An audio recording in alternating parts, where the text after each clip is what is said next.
Hello students, welcome to class 9th and today we are starting the chapters climate the topic seasons topic के बारे में आज हम बात करेंगे। एंड द सीजन्स जो हैं, देखिए हमारे क्लाइमेट में अगर हम मेनली जो सीजन्स के बारे में अगर हम बात करें तो 3 सीजन्स मेन होते हैं, एक तो विंटर, समर और हमारे रेनी सीजन। तो monsoon type of climate is characterise by distinct seasonal pattern, क्योंकि मॉनसून टाइप ऑफ क्लाइमेट्स में एक डिस्टिंक्ट सीजनल पैटर्न होता है। Weather conditions greatly change from one season to the another, weather conditions जो हैं वो हर सीज़न के अकॉर्डिंग चेंज हो जाती हैं। These changes are particularly noticeable in interior parts of the country, और ये जो चेंजेस हैं ये पर्टिकुलरली नोटिसेबल होते हैं कंट्री के इंटीरियर पार्ट्स में। The coastal areas do not experience much variation, coastal areas जो हैं डू नॉट एक्सपीरियंस, उनमें कोई एक्सपीरियंस नहीं होता, बहुत ज़्यादा एक्सपीरियंस नहीं होता कि कोई टेम्परेचर वगैरह चेंज होंगे या नहीं। कोस्टल एरियाज़ जो हैं उनमें बहुत ज़्यादा टेम्परेचर में चेंजेस नहीं आते हैं। वेरिएशंस, तो there is variation in rainfall pattern, तो यहाँ पर जो वेरिएशन है रेनफॉल पैटर्न में। How many seasons are experienced in your place, तो आपकी जो प्लेस है उस पर कितने सारे सीजन्स होते हैं। मेनली तो 4 मेन सीजन्स होते हैं, जैसे cold weather, hot weather, advancing monsoon और रिट्रीटिंग मानसून, ये 4 सीजन्स होते हैं। तो हम यहाँ पर आज सबसे पहले बात करेंगे कोल्ड वेदर सीज़न की, कि कोल्ड वेदर सीज़न क्या होता है, जो कि अब हमारे इन रियल में भी आने वाला है। अक्टूबर आ गया है तो अब कोल्ड वेदर सीज़न आने वाला है आगे। द कोल्ड वेदर सीज़न, क्योंकि अभी जो सीज़न चल रहा है वो चल रहा है रिट्रीटिंग मानसून का। The cold weather season begins from the mid November in northern India, northern India में कोल्ड वेदर सीज़न जो है वो मिड नवंबर में स्टार्ट होता है एंड स्टेज टिल फरवरी, और फरवरी तक रहता है। दिसंबर एंड जनवरी जो है यहाँ के कोल्डेस्ट मंथ्स होते हैं in a northern part of India, India के नदर्न पार्ट के सबसे कोल्डेस्ट मंथ कौन से होते हैं, December and January. The temperature decreases from south to north, temperature जो है वो साउथ से नॉर्थ की तरफ डिक्रीज़ होता जाता है। लेकिन हम ये बात कर रहे हैं तो ये बात हम करते हैं कि इक्वेटर से अगर आप पोल्स की तरफ जाएंगे, तो हम नदर्न पार्ट की बात कर रहे हैं, तो जैसे आप इक्वेटर से पोल्स की तरफ जाएंगे, नॉर्थ पोल की तरफ, यानी साउथ टू नॉर्थ जाएंगे, तो आपका टेम्परेचर डिक्रीज़ होता जाएगा। Average temperature of Chennai was the eastern coast, average temperature जो होता है चेन्नई का वो होता है 24 से 25 डिग्री सेल्सियस, वो भी होता है ईस्टर्न कोस्ट, यानी कि चेन्नई में 24 से 25 डिग्री सेल्सियस तक। Why in the northern plains, अगर नर्दर्न प्लेन्स में हम एवरेज टेम्परेचर की बात करें तो वो होता है 10 to 15 डिग्री सेल्सियस, क्योंकि देखिए चेन्नई जो है उसमें वाटरी एरिया बहुत ज़्यादा है। Days are warm and nights are cold, यहाँ पर डेज़ जो हैं वो बहुत ही गर्म होते हैं और नाइट्स जो हैं वो बहुत कोल्ड होती हैं। डेज़ तो थोड़े गर्म और जो नाइट हैं वो बहुत कोल्ड होती हैं। Frost is common in the north and higher slopes of the Himalayas experience snowfall, जो फ्रॉस्ट हैं, फ्रॉस्ट इज़ कॉमन, फ्रॉस्ट जो है वो बिल्कुल कॉमन है नॉर्थ और higher slopes of the Himalayas के हायर स्लोप्स में। एक्सपीरियंस स्नोफॉल, जिसमें स्नोफॉल का एक्सपीरियंस होता है, यानी फ्रॉस्ट तो बहुत ज़्यादा कॉमन है हिमालयाज़ रीजन में।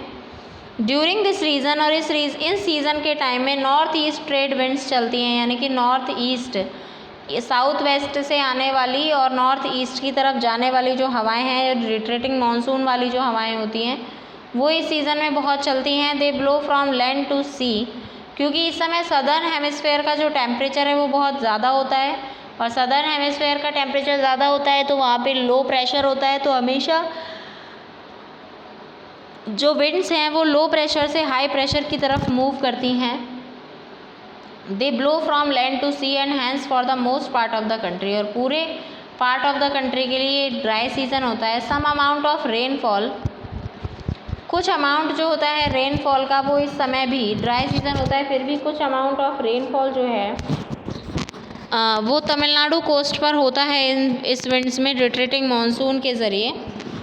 Hair they blow from sea to land, जहाँ पर वो सी से लेकर लैंड तक जो हवाएं चलती हैं, सी से लैंड तक की जो हवाएं चलती हैं उससे उनमें क्या आ जाता है, मॉइस्चर आ जाता है, और मॉइस्चर की वजह से वो हवाएं रेन कराती हैं। In the northern part of the country a feeble high pressure region develops with light winds moving outwards from this area.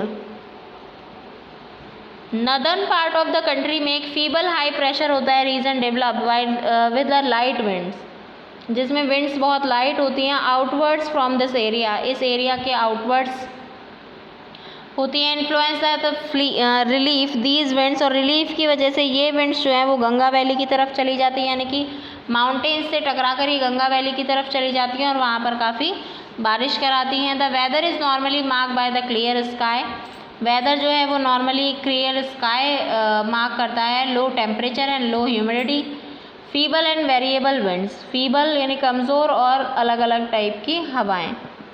Characteristic feature of the cold weather season over the northern plains is the inflow of cyclonic disturbances, और इस cold weather season में कुछ cyclonic disturbances की वजह से भी wind system change होता है। These low pressure wind system, ये जो लो प्रेशर सिस्टम होता है originate over the Mediterranean sea, वो ओरिजिनेट होता है मेडिटेरियन सी से एंड वेस्टर्न एशिया से, एंड मूव टू इंडिया, और इंडिया की तरफ मूव करता है। Along with the westerly flow, along with the westerly flow, westerly flow के साथ साथ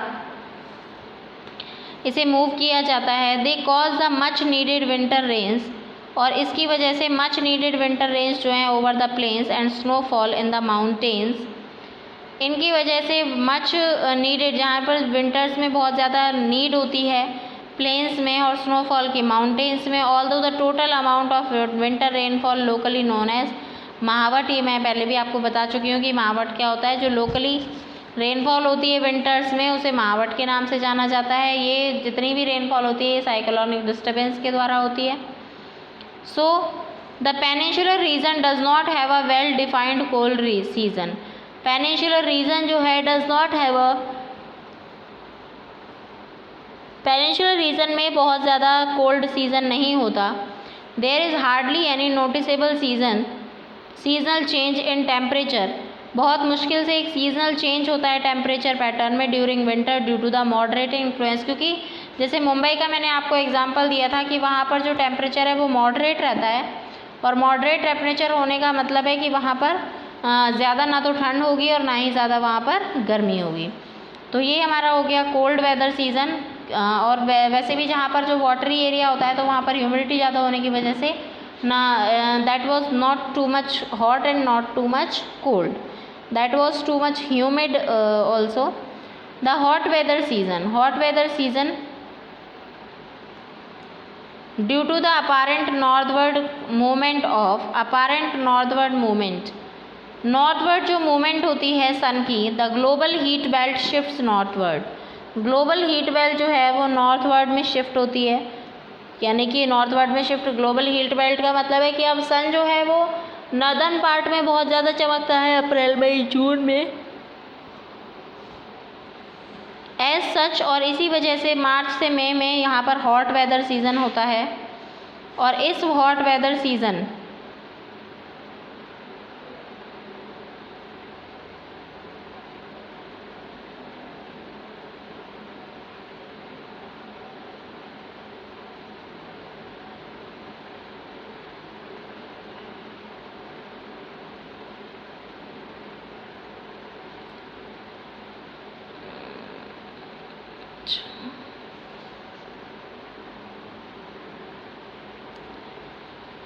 ये जो हॉट वेदर सीज़न है, ये आपको मैप दिया हुआ है, इसको बाद में देखेंगे, हम मैप को एक साथ पढ़ाएंगे आपको। इंडिया में उस समय हॉट वेदर सीज़न होता है। The influence of the shifting of heat belt, और इस हीट बेल्ट के शिफ्ट होने से can be seen clearly from the temperature recording, इसको टेम्परेचर रिकॉर्डिंग को क्लियरली आप देख सकते हैं। Taken during March two may at different latitude, अलग अलग लैटीट्यूड्स पर मार्च से मई में, मार्च में जो टेम्परेचर है वो हाईएस्ट होता है 38 डिग्री सेल्सियस, और अप्रैल में 42, मई में 45 डिग्री सेल्सियस तक पहुंच जाता है। Common in north western part of the country, ये कॉमन है north western part of the country का। इन पेनिनसुलर इंडिया में temperature remain lower due to the moderating influence of the ocean. Temperature जो है वो रिमेन लोअर, वो बहुत धीरे धीरे कम होता जाता है मॉडरेटिंग इन्फ्लुएंस ऑफ ओशियंस की वजह से। The summer months experience rising temperature. Summer months जो हैं उसमें जो टेम्परेचर है वो राइज होता रहता है and falling air pressure in the northern part of the country, और एयर प्रेशर गिरता रहता है northern part of the country में धीरे धीरे। समर मंथ्स में ये बहुत ज़्यादा राइज होता रहता है और एयर प्रेशर है, जैसे जैसे टेम्परेचर राइज होगा वैसे वैसे एयर का प्रेशर गिरता रहेगा, और इसी वजह से जो नॉर्थ ईस्ट मानसून विंड्स हैं वो इस तरफ अट्रैक्ट होती हैं। Develop in the region extending from the Thar desert, और सबसे ज़्यादा जो लो प्रेशर एरिया है वो थार डेजर्ट में, क्योंकि वहाँ का टेम्परेचर सबसे ज़्यादा होता है, थार डेजर्ट में डेवलप होता है नॉर्थ वेस्ट से पटना की तरफ। एंड द छोटा Nagpur plateau in the east and south east. छोटा नागपुर प्लेट्यू ईस्ट और साउथ ईस्ट में भी बहुत काफ़ी अच्छे से जो एयर प्रेशर है वो डेवलप होता है। Circulation of air begins to set in around this trough, और इस एरिया में सर्कुलेशन ऑफ एयर जो है वो स्टार्ट हो जाता है ब्लो करना। स्ट्राइकिंग फीचर जो है हॉट वेदर सीजन का सबसे इम्पॉर्टेंट, दैट इज़ लू। लू सबसे स्ट्राइकिंग फीचर है इस हॉट वेदर सीजन का। These are strong gusty hot dry winds blowing during the day over the north and north western India. North और नॉर्थ वेस्टर्न इंडिया में सबसे ज़्यादा गर्म, सबसे तेज़ और बहुत ज़्यादा चुभने वाली जो ये विंड्स चलती हैं इन्हें लू कहा जाता है नॉर्थ वेस्टर्न इंडिया में। Sometime they even continue until late in the evening, कई बार ये शाम को भी चलती हैं, लेट तक भी चलती हैं। Direct exposure to this winds में even prove to fatal.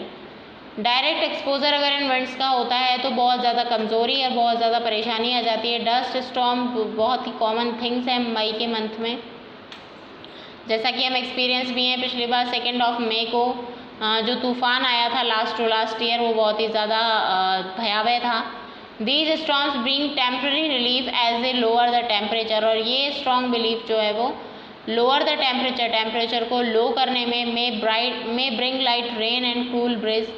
Light rain और कूल ब्रीज लाने में बहुत ही ज़्यादा टेम्परेरी रिलीफ है। This is also the seasonal localise thunderstorm. ये सीजनल लोकलाइज थंडरस्टॉर्म्स होते हैं इस समय, यानी कि काफ़ी ज़्यादा तेज़ हवाओं के साथ बादलों का गरजना, ऐसी भी प्रतिक्रियाएं देखी जा सकती हैं। टोरेंटियल डाउनपॉर्स ओफन अकम्पनीड बाय हेल, और बहुत ज़्यादा ओलों के साथ इन वेस्ट बंगाल में these storms are known as Kal Baisakhi. ओलों के साथ जो बारिश होती है उसे वेस्ट बंगाल में काल बैसाखी के नाम से जाना जाता है। Towards the close of the summer season के क्लोज आने की तरफ प्री मानसून शावर्स जो हैं वो बहुत स्पेशली होते हैं, जो केरला और कर्नाटका में, यानी जब समर सीज़न आने वाला होता है कर्नाटका और केरला में तो उससे पहले प्री मानसून शावर होते हैं केरला और कर्नाटका में, जिससे उनके जो मैंगोज़ हैं वो बिल्कुल पक जाया करते हैं, राइप हो जाते हैं। And are often refer to, और इसीलिए इन्हें मैंगो शावर्स भी कहा जाता है। मैंगो शावर्स इसलिए नाम दिया जाता है क्योंकि इनके आने से ये प्री मानसून शावर आने से यहाँ पे मैंगोज़ जो हैं वो पक जाया करते हैं। तो ये था हमारा आज का टॉपिक। नेक्स्ट जो हमारा टॉपिक है that was advancing monsoon, and we will study about this in the next topic. So today we are seeing the map देख सकते हैं हम।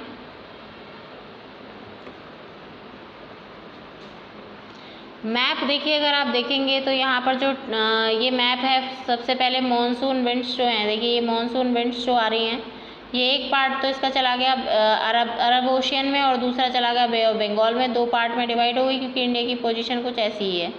1 जून को ये केरला तमिलनाडु में एंटर करती है, फिर उसके बाद 5 जून को ये हैदराबाद की तरफ जाती है, देन मुंबई में, एंड देन अहमदाबाद में। After that